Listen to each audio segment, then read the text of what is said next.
growth requires more than capital. Why do we call it the cheat code?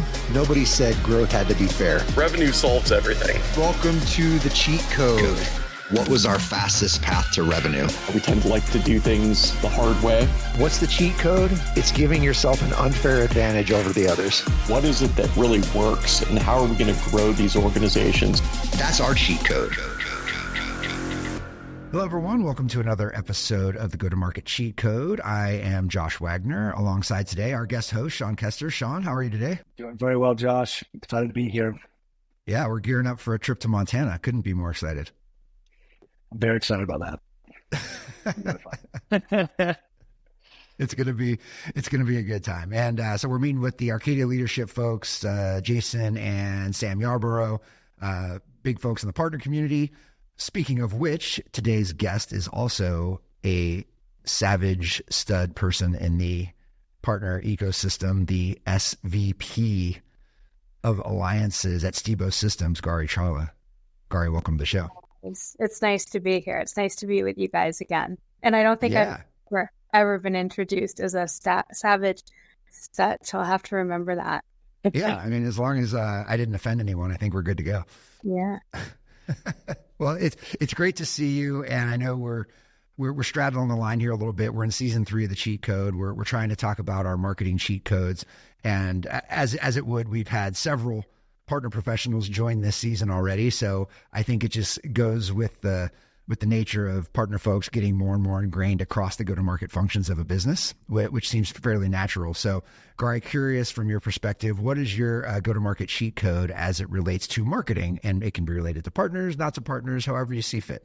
Yeah, I think it's something that definitely is related to partners, but I think from an overall go-to-market perspective, it's so critical and it's foundational is the messaging, right? How do you communicate your value proposition to your customer, to your partner, internally, so that it's clear you're talking to the right people in their language so they understand it, so that you can actually make progress and, one, help your customers, so become a trusted advisor, sell what you're selling. But from a partner perspective, help them understand what your value proposition is. What value does your product bring? Who are you targeting? How do you actually talk to the sales teams and the bigger organizations within your partner in terms of what's in it for them, but even for your customers, right? It's like, if you can't communicate the value of what you're trying to have them buy and help them, then what are you doing? Yeah. So if I'm picking up what you're putting down here, this is a multifaceted approach, and something that we haven't heard yet, and it's really important, is that we're not just marketing to our customers or marketing to the market, whatever that may be. There's some internal marketing. There's some marketing between the partners. There's some marketing between the partners and their sellers and their marketing team and their executive team. There's marketing to the customer. Is that what you're saying? And we're not just talking about a single threaded thing here. I think this particular topic spans everything. I think it is the foundation of success for any B2B SaaS company, and actually for any company and for any person, even in their personal life, because in any relationship, because a selling relationship is a relationship. A partner relationship is a relationship. How you work with your team, whether you are an SVP of Global Alliances, or you're a CRO, or you're a CEO, if you don't have that right relationship and be able to communicate with your own company, then it's going to be hard, right? It will be an uphill battle. And when you get into situations like we have been in the last couple of years with the macro situation and the economy, I mean, it becomes even more critical to be able to do that. And your personal relationships, if you can't communicate what your needs are, then, that might have a problem. Totally. So are you saying almost the same way you do persona work when you go into market, that you need to do the same thing internally? Because you need to meet those people where they are and speak the same language, whether you're talking to the board or the executive team all the way down to the rep? Yep. I think that is absolutely what I'm saying. And I've seen it through my career. And even in my current role, I see it, right? And as you move up, you realize like that internal collaboration and buy-in is so critical for your success externally that if you aren't able to, one, meet your employees, your buyers where they are, and to be able to then influence them and bring them along in a clear way to define what their roles are, how they make decisions, how do you help change their minds. If you don't have that messaging and positioning and how it affects them, it's going to be hard to get them to that next level. And it's going to be hard to get the results that you're looking for. And I'm finding that in every facet of as I put strategies together, as I'm building a team, as I'm trying to up-level my team. It's an amazing team, but help them grow, help our partners expand. If you think about, I talk about partners, but it's really partners and customers because it's the same thing. Like you go to a big GSI, you've got a ton of different people you've got to try to get on board. But when you go to a customer, you have decision makers, but those decision makers are looking at the influencers, and most of the time people don't know what they really need. Like they send out an RFP and it has all these functions and features, but what's the real goal? And sometimes they don't even know how to actually communicate that.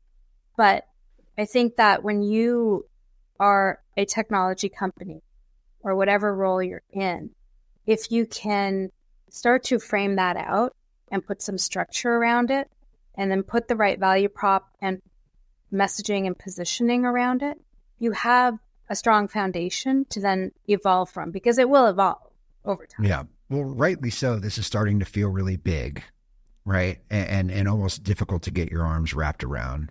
You know, the idea of creating a value prop and messaging, you know, sure, that could be somewhat simplistic, even though we all know it's not that easy. But now you're talking about multiple audiences and different personas within those audiences and segmentations. Where do we start? Yeah, I think it start where you're strong and first define what you bring to the table. So if you're selling a product, what problem is your product actually solving? And not from a function and feature perspective, right? Like what type of KPIs that will make a difference, that will help a customer actually understand where they're spending their money and what they're getting from it, how it's unique. Like start from your strength and then look at how your strength actually complements the customer or the partner's weakness. Where's that gap that you fill? And if your persona, if you're selling to the chief marketing officer, which, you know, through the years, marketing has evolved and there's always like there's more and more expected from the CMO. What are you really solving for them? And if you start there, then you're also putting yourself in the other person's their shoes to be able to understand like what's going to make them successful. And then how do you help them communicate that internally? And then from there, I think you expand on that. Like, what is the uniqueness? What are the differentiators? How you stack up against your competitors. So it's all those other pieces. But if you don't have your core and your strength, then it's going to be a lot harder.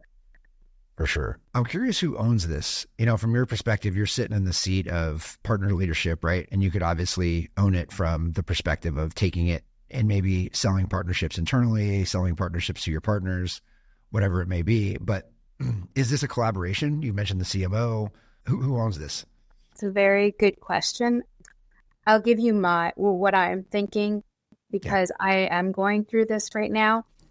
It is a collaboration and it is also a process, right? And I think that you've got the core messaging, which usually the CMO holds. And that's usually where you build off of, but it's not just that. Even to help the CMO change that positioning, you need input from across the organization. And I think that it's definitely a collaboration. It's like the cornerstone of go-to-market. I think it's the CMO, but it's also the CEO. Yeah. Because the CEO truly owns go-to-market. And then, believe it or not. Yeah. Well, once you go through this whole process, you've got all these people in there, whether it's on the CMO or the CEO. How do you know it's working? I think it the metrics that you set out for the company, if you're not reaching those goals based on this, that means something isn't working. And we have lots of examples where it's not working currently with most companies out there, right? Because a lot of them are not hitting their numbers. Right.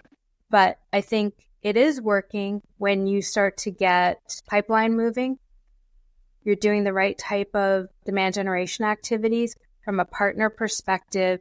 It's getting the right partners, getting the right pipeline with those partners. And then also, whether it's partners or whether it's direct sales, it's those references. Got it. And so throughout this process, I mean, in my experience, of course, the CMO and CEO want to have a hand in it.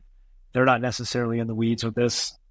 Like, where do you trickle down? Like, where do you see the most collaboration happening? Like you said before, CEO ultimately owns go-to-market, and CMO definitely has a hand in it. But when you think about just overall departmental resources, like, is there a piece of partnerships in there? Do you form a committee around it? Does it have marketing and sales? Like, who's at that table? Who has boots on the ground?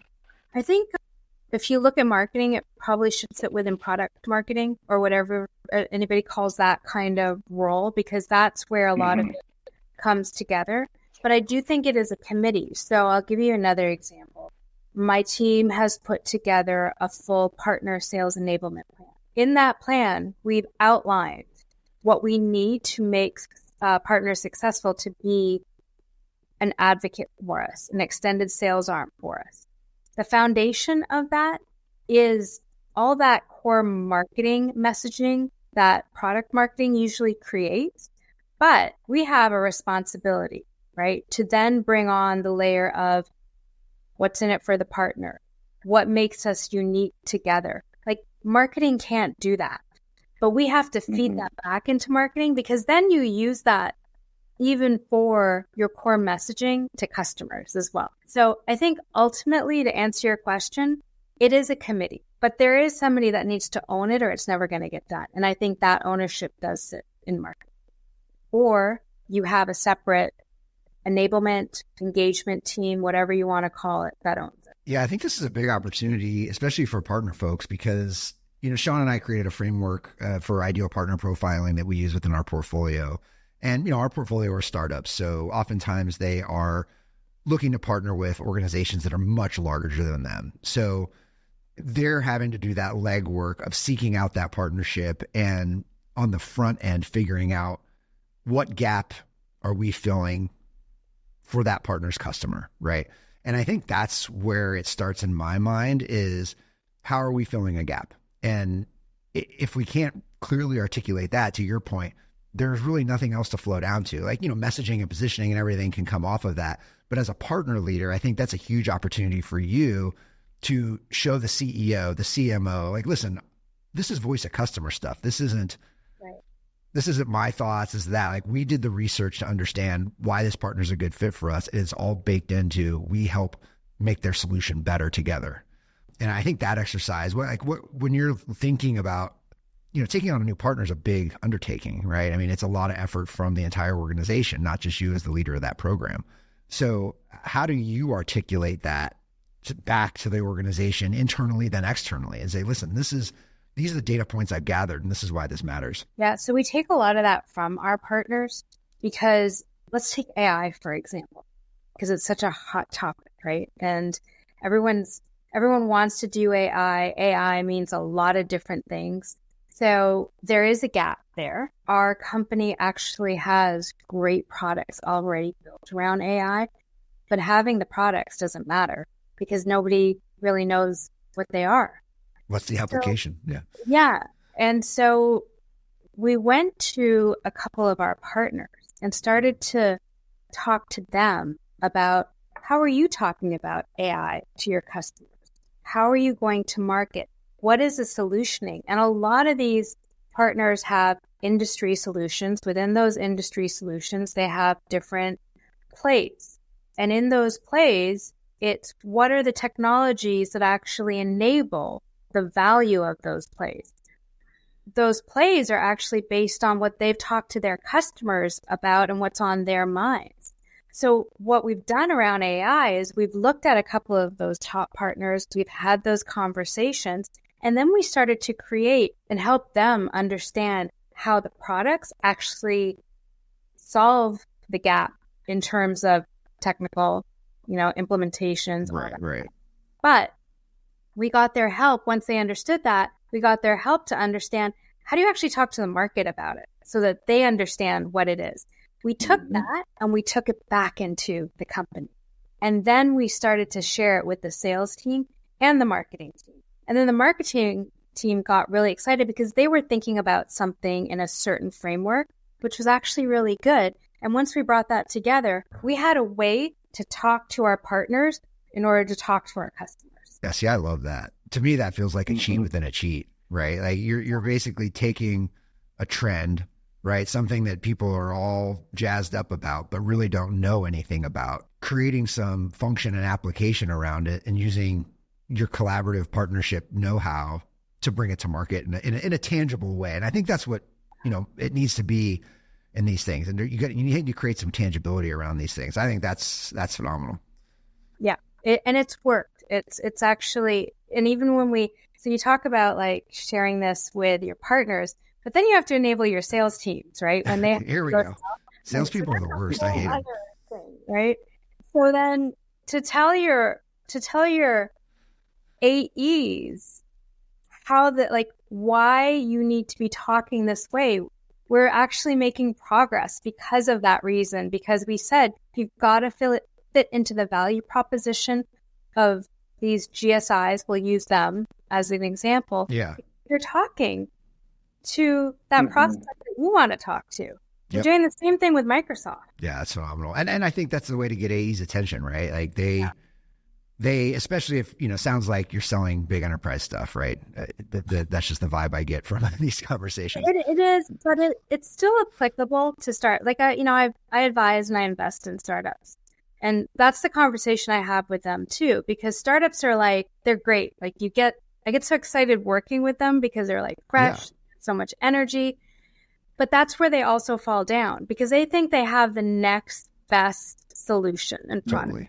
But they can't actually communicate what it does and how it does it in a business value perspective. Great point. Yeah. So I think just to double down on that point, it's there's just so much conversation on the sales side around feature selling, right? Yeah. Especially when you get competitive.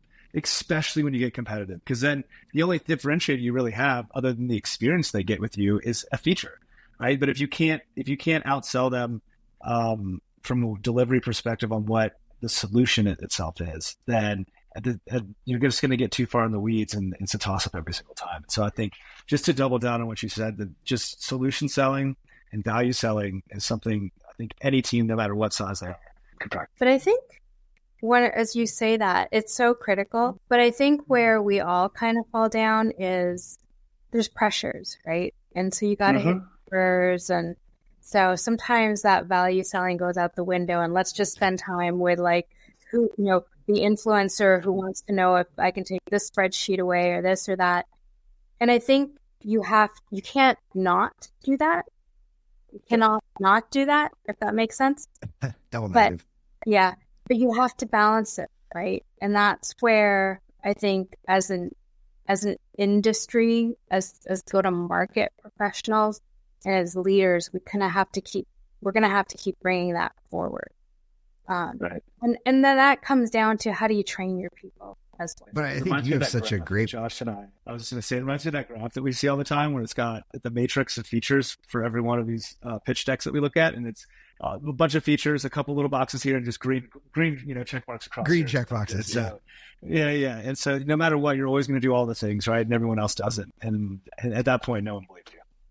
It's as good as the up into the right magic quadrant, my favorite. Yeah, sure. No, I was going to say, Gauri, you have such tremendous experience selling with global SIs, right?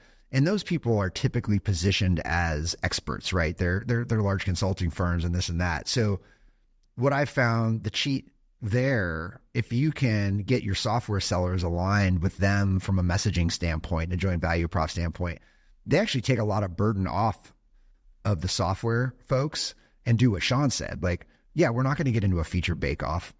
There's no value there, right?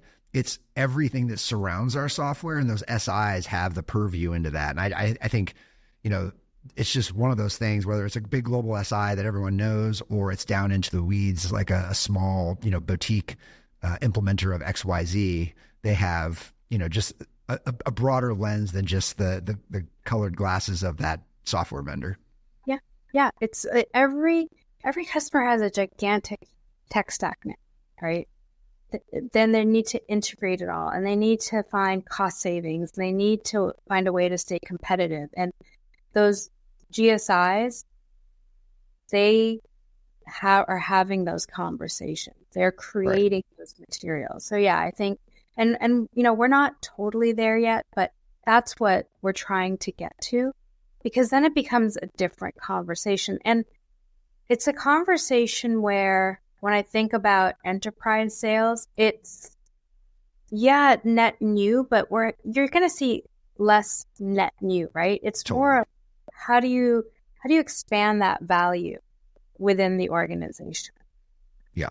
It's a different, so now you have account managers, and I think it's a role that is critical, but people are still trying to figure out what an account manager does, right? Sometimes you have some really good ones, and sometimes you don't, because it's not super clear on what they're supposed to do. But they need to be armed with the right value proposition, because it's a different sell than a net new deal. So that value proposition, it literally touches every part of the organization, whatever organization you are. Now you've got me thinking just the ongoing training and enablement around said value proposition. And it's not a set it and forget it, as you alluded to earlier in the show. It's constantly iterating. So it gets back to that whole ownership thing, right? That becomes, what executives you have to convince to say, hey, I need someone that is owning the creation, training, and iteration of our joint value proposition. It's a great question. I don't think that they should be called this, because everybody's using this word, right? But I think it should be, in the idea, if it was up to me, it would be somebody who reported to the CEO and go to market engagement or something like that. I wouldn't even call it sales enablement, because that's right? Yeah. Yeah, you'd lose people real quick. Totally. Mm-hmm. So, but it's not communications, right? Because that's a whole different thing. That's a whole different profession. Yeah. Yeah. It's bigger than that. And so, but I would still. Is it a strategist? Is it, chief, I've seen chief strategy officers brought around here and there. Yeah. I mean, chief strategy officer could do that. Yeah. That actually would probably fit. I've seen chiefs of staff take on that type of role before. Right. I mean, it does need to be someone on the C-suite, though, or someone at least is at that table there, because they're hearing the epitome of what the messaging should be, right? Or at least those sitting at that table should know high level, or I guess even more so high level, but they should understand where they're steering the ship, where they want it to go, and who they want to be talking to, right? But then they also need to be, amongst the people to make sure they understand what's actually happening. Amongst the people. No, I'm with you, because if you don't, then it's not gonna work. Yeah. But I do think that, the way I would see it is, maybe it's the chief strategy officer, but there is a committee. There is some kind of, to Sean's point, to make sure that you're in touch with the people. You got to have the people from the different, it's not a siloed thing.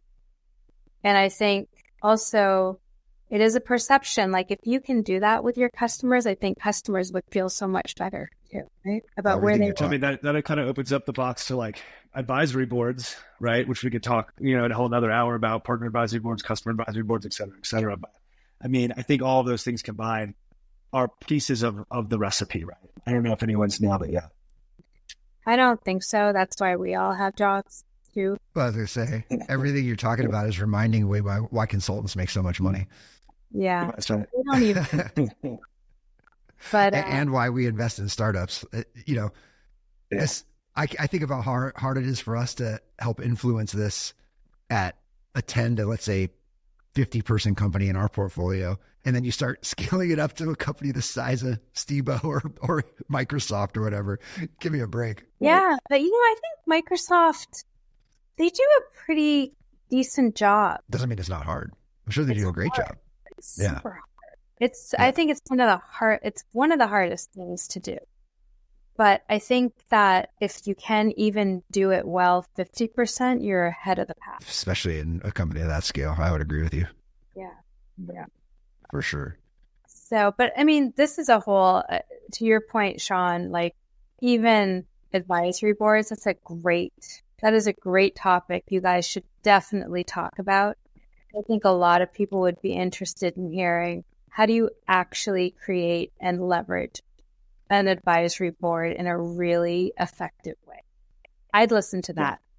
All right. Maybe we make it a whole season. Noted. Yeah. No, it could be. It really could be. Absolutely.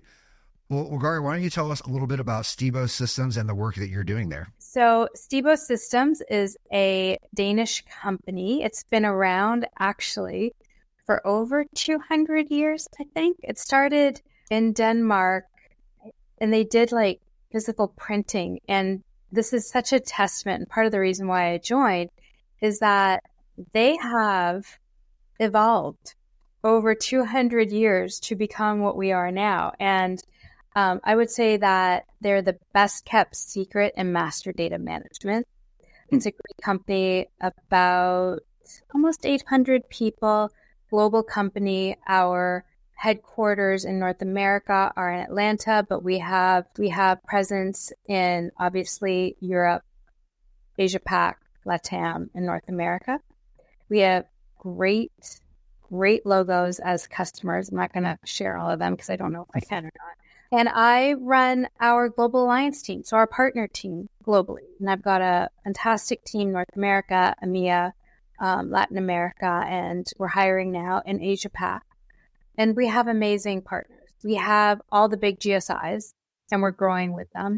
And we've got a really strong regional partner network as well, who are just dedicated to Stibo. And, you know, we have all the partner stuff that goes on when you're trying to implement and trying to help customers. But it's just, there's so much opportunity here. And it's shocking to say that with a 200-year-old company. But I feel, and I was just talking to our CEO this morning, I feel like, you know, there's been a lot of change. And we're just at that point where it's like we're ready to, again, you kind of take off, and then you're consistent for a little while, and then you're ready to take off again. And that's where I feel that we are, and our partner ecosystem is a huge part of that to grow.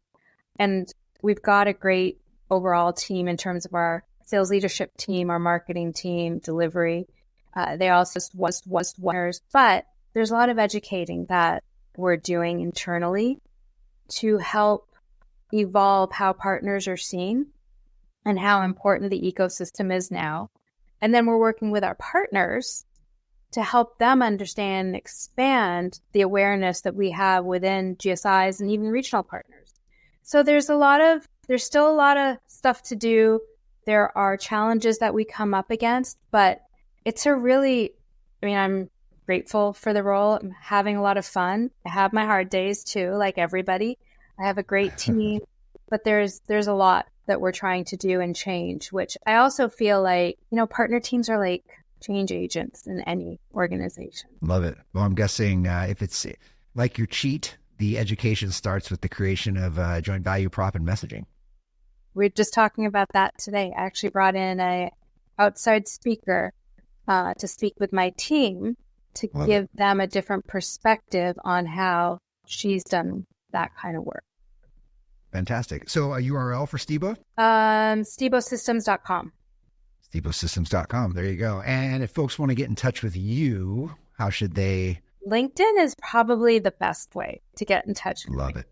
Yeah. Gauri Chawla on LinkedIn. All right. Make it happen. So we appreciate you joining the show. A little quick plug here for the Go-to-Market Cheat Code. If this is your first time listening or 15th time listening, we'd love it if you would subscribe, like, and if you're feeling really feisty today, maybe leave us a review. That would be awesome. It helps with our distribution out in the ether there. And then also want to make a plug for the Go-to-Market Cheat Code book, which is coming out in January of 25. If you would like to do us a solid and pre-order, our Amazon page is now live. So go to Amazon and search Go-to-Market Cheat Code, and you could do a little bit of a pre-order action there. We would love you forever. That would be fantastic. Helps us get on the bestseller lists and all of those good things. So on behalf of Sean Kester, Gauri, thank you so much for joining the show. We really appreciate having you. Thank you.